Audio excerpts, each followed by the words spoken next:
లోక్సభలో రాహుల్ గాంధీ ప్రసంగంపై తీవ్ర దుమారం రేగిన విషయం విదితమే. అయితే ఆయన ప్రసంగంలోని కొన్ని వ్యాఖ్యలను పార్లమెంట్ రికార్డుల నుంచి తొలగిస్తూ స్పీకర్ నిర్ణయం తీసుకున్నారు. అగ్నివీర్ పథకాన్ని భారత సైన్యం కోసం కాదని పీఎంఓ ప్రణాళికగా అభివర్ణించారు రాహుల్. లోక్సభ ప్రతిపక్ష నేతగా ఉన్న రాహుల్ గాంధీ పార్లమెంటులో రాష్ట్రపతి ప్రసంగానికి ధన్యవాద తీర్మానాన్ని ప్రారంభించారు. అనంతరం కేంద్ర ప్రభుత్వంపై పలు విమర్శలు చేస్తూ ప్రసంగాన్ని 1:40 పాటు కొనసాగించారు. ఇందులో బీజేపీ మైనారిటీలను వివక్షపూరితంగా చూస్తుందన్నారు. అదానీ అంబానీలపై నీట్ పరీక్షకు సంబంధించిన ఆరోపణలు చేశారు రాహుల్. వీటిపై చర్యలు తీసుకున్న స్పీకర్ ఓం బిర్లా పార్లమెంట్ రికార్డుల నుంచి తొలగించారు. ఇక రాహుల్ హిందువుల గురించి ప్రస్తావిస్తూ మోడీ ఆర్ఎస్ఎస్లపై కూడా పలు వ్యాఖ్యలు చేశారు.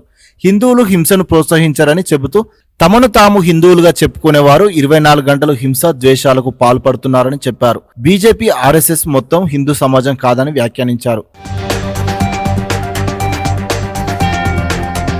లోక్సభలో రాహుల్ వ్యాఖ్యలపై తీవ్ర దుమారం రేగింది. మోడీ సహా ఎన్డీఏ పక్షాలు తీవ్ర అభ్యంతరం వ్యక్తం చేశాయి. అంతేగాక రాహుల్ గాంధీ కొన్ని మతపరమైన ఫోటోలను లోక్సభలో ప్రదర్శించడంపై కూడా అధికార ఎన్డీఏ అభ్యంతరం వ్యక్తం చేసింది. సభలో ఇలాంటి మతపరమైన ఫోటోల ప్రదర్శనకు నిబంధనలు వర్తించవని స్పీకర్ రాహుల్ గాంధీని వారించారు. ఈ వివాదానికి రాహుల్ గాంధీ క్షమాపణలు చెప్పాలని బీజేపీ డిమాండ్ చేసింది.